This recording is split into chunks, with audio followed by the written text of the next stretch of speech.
A lot of people ask me, why did you join the seminary? That's a really good question. Not too long ago, I was in college. Before that, I was in high school, like a lot of you are now watching this video. That was only 3 or 4 years ago. How empty the culture is now. And I used to live in that culture. I really realized how empty and fruitless it really is. And I saw the priesthood as being the counter to the culture of today. I want to be a priest because we all need salvation. We all need priests. And why do we all need priests? Because we need God who comes to us through the sacraments and through the hands of a priest. It is my hope and my prayer that God will use my life as a priest to bring his people closer to salvation, the salvation that he promises to us all. Life at seminary is an excellent place to grow closer to Jesus Christ, to learn about him, to learn about his church, to acquire a zeal to serve him and his people. Every day, starting at 7:30 in the morning, we start with morning prayer and Holy Mass. And the rest of the day is taken up by all sorts of other things, classes, spiritual talks, adoration, private prayer time, formation meetings, spiritual direction, sports, exercise, and definitely lots of good food. When I first started thinking about the priesthood, I was 19 years old, studying mechanical engineering at the University of Idaho. And I was not Catholic yet at the time. Long story short, I was raised Protestant and decided when I was 14 that I wanted to be a mechanical engineer.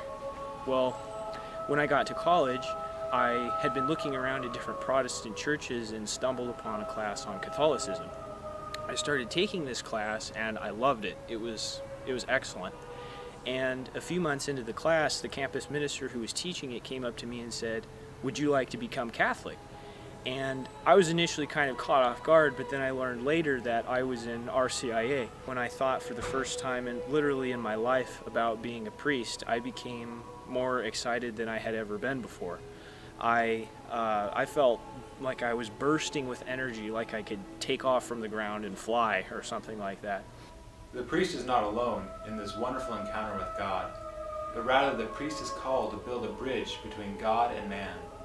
And then through such actions as the Holy Mass, he must lead the people of God into an encounter with Jesus Christ. The priest is really and truly a father. I see the priest as a spiritual father, one who has many spiritual children who are the people he is called to serve. I want to be their shepherd and the doctor of their souls. But above all, I want to show them that we are all children of God who greatly desire to be united to him. I began my career years ago as a young Marine officer and had the privilege of serving with some of the finest and most unselfish young men that I think walk this planet. And after serving in the Marines, went on to grad school and completed degrees in engineering and business, and then spent 20 years in the biomedical technology field.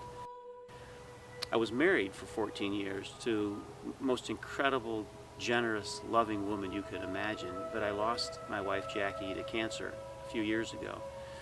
And after Jackie passed away, I had an opportunity to reevaluate how I could best serve, and I kept feeling this very strong call to serve humanity in a different way beyond the offerings we can make in business and science. I wanted to serve in a very meaningful way, and the Catholic priesthood is that way. Everyone buried in this cemetery ended their life knowing that their life made a difference. And I think the call to priesthood answers that same desire that I certainly have, and I know my brothers here at the seminary share, and that's to make a difference in people's lives. The Catholic priesthood calls one to live a life of sacrifice, a life of beauty and a life of great joy, but also a life of sacrifice. And the challenge I would put forward to you young men today seeing this video is to look at yourself and examine if the goals you've set for your life are ones that are going to give you that life of fulfillment in terms of knowing your life made a difference.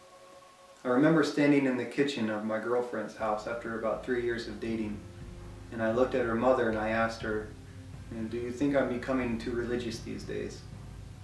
And she looked at me and she shook her head and she said, no, but we're all just a little afraid that you'll become a priest. And I remember immediately defending myself and saying, no, there's no way I'm going to become a priest. I don't feel called. I have no interest in it whatsoever. 7 years later, here I am. I remember when I first was called to the priesthood, I felt like I was being called to give up everything I ever wanted in life. My movies, I always wanted to be a screenwriter and director. I always wanted to have a family. Those were the two most important things to me, and to stay in Moscow because I love the North, And when God called me to be a priest, I saw immediately that He was calling me away from all three of those. And so to me, priesthood meant giving up on what you loved. And that's all we're searching for, especially when we're young.